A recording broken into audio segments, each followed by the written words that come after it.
दोस्तों आज हम बात करेंगे सुपर हीट टॉपिक पे। सुपर हीट क्या है, ये रेफ्रिजरेशन साइकिल में क्यों ज़रूरी है और इसे कैसे कैलकुलेट करते हैं। How to calculate super heat. Super heat को कैलकुलेट करने के लिए हमारे सिस्टम का रनिंग होना ज़रूरी है।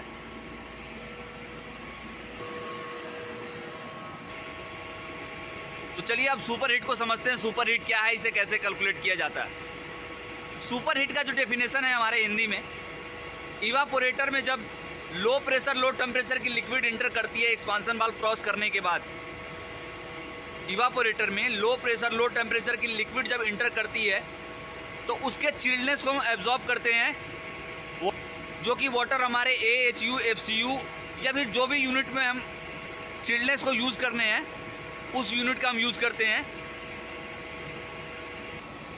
तो AHU से जब हमारी नॉर्मल वाटर आती है तो ये इवापोरेटर के रेफ्रिजरेंट के चिल्डनेस को एब्जॉर्ब करके या फिर AHU में चली जाती है और हमारी जो लो प्रेशर लो टेम्परेचर की लिक्विड रेफ्रिजरेंट थी वो अब हमारी कन्वर्ट हो गई है वेपर फॉर्म में। Low pressure low temperature vapour form में वो कन्वर्ट हो गई है, जो कि सक्शन लाइन के ज़रिए हमारे कंप्रेसर तक आएगी फिर से दोबारा कंप्रेस होने के लिए।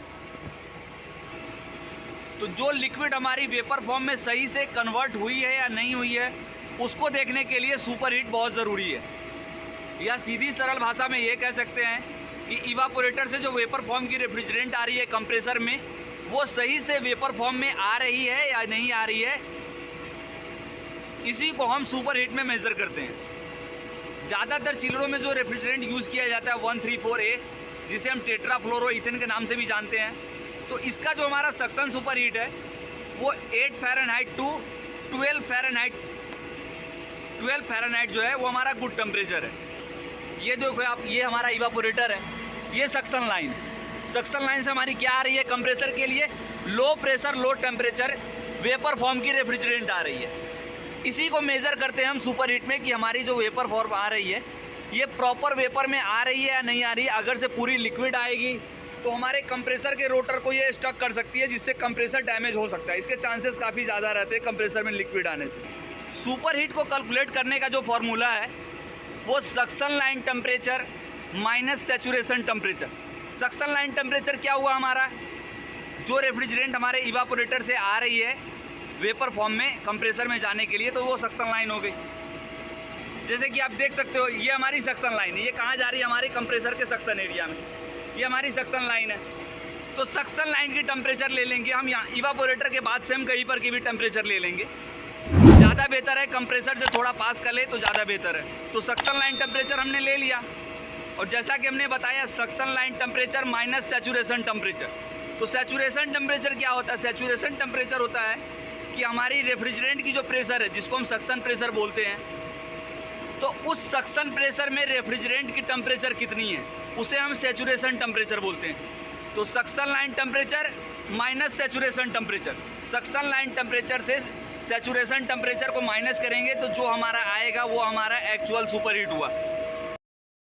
सुपर हीट का जो हमारा नॉर्मल वैल्यू है, अगर ये नॉर्मल वैल्यू से कम है तो हमारे सिस्टम में लिक्विड इंटर कर रहा है कंप्रेसर में, और नॉर्मल वैल्यू से हमारी रेंज काफ़ी ज़्यादा है, तो इससे ये जाहिर होता है कि हमारे सिस्टम में रेफ्रिजरेंट की कमी है, फ्रीऑन की कमी है, हमें फ्रीऑन चार्ज करने की ज़रूरत है।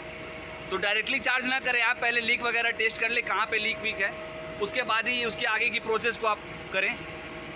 तो चलिए अब हम इसको देखेंगे सुपर हीट कैसे फाइंड आउट करते हैं।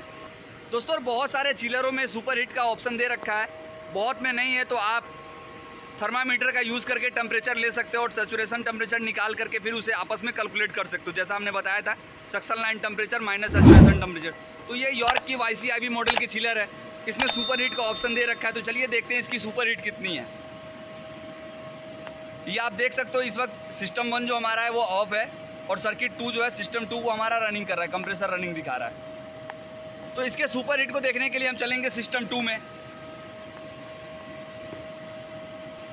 ये आप देख सकते हो सक्शन प्रेशर 28 PSI है, ऑयल प्रेशर 134A PSI है और डिस्चार्ज 143 PSI है। अब यहाँ पे देखिए, यहाँ पे हमारा ऑप्शन है suction temperature. Suction temperature, suction temperature means हुई सक्शन लाइन टेम्परेचर, जो हमने बताया था आपको सक्शन लाइन टेम्परेचर। ये कंप्रेसर के पास एक सेंसर लगा हुआ है जो सेंस कर रहा है कि सक्शन लाइन की टेम्परेचर कितना है। और दूसरा यहाँ पे हमारा है सैचुरेशन टेम्परेचर, SAT मतलब सैचुरेशन टेम्परेचर। सैचुरेशन टेम्परेचर जो हमारी रेफ्रिजरेंट की प्रेशर है, सक्शन प्रेशर के अकॉर्डिंग जो हमारे रेफ्रिजरेंट का टेम्परेचर वो कितना है। इंटरनल रेफ्रिजरेंट टेम्परेचर आप देख सकते हो 32.34 फ़ारेनहाइट दिखा रहा है। तो सक्शन लाइन टेम्परेचर कितना हो गया हमारा, सक्शन लाइन टेम्परेचर हो गया 42, इसको एग्जैक्ट मान के चलते 42, और सैचुरेशन टेम्परेचर हमारा कितना हो गया 32। तो डिफरेंशियल हमारा 10 का आ रहा है। तो आप देख सकते हो यहाँ पे सुपर हीट हमारा 9.9 शो कर रहा है, अभी 10 शो कर रहा है। तो सुपर हीट जो हमारा है वो 10 फ़ारेनहाइट में चल रहा है। तो ये बिल्कुल हमारा सही चल रहा है, अभी सिस्टम सही है। उम्मीद है आप समझ गए होंगे सुपर हीट को कैसे कैलकुलेट करें। तो चैनल को लाइक एंड सब्सक्राइब, वीडियो को शेयर करें। Subscribe now and press the bell icon. Never miss an update.